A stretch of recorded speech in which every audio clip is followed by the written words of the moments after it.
பாருப்பா, நம்ம கடையை தாண்டி பக்கத்து கடையில் போய் பொருள் வாங்கி போகிறான்.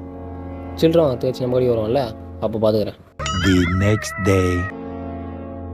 நான் ஆலிக்ஸ் குண்ணா. ஹார்லிக்ஸ்ல இல்லை. நோ, தலைக்கு மேலே தொங்குது இல்லைன்ற. ஆ, இப்போ தான் என் கடை உங்கள் கண்ணுக்கு தெரியுதா? நேற்று என் கடையை தாண்டி அவன் கடைக்கு போகிறேன், நாங்கள் கெட்டு போன பொருளை வச்சுக்கிறான். நோ, உங்ககிட்ட ஜிபே இல்லை, அதான் நாங்கள் போனேன். எதனா ஒரு காரணம் சொல்லுவார். ஒன்றா ரெண்டா? 2 தா காரணா வேணா? இப்பி குண்ணா. இப்பியா?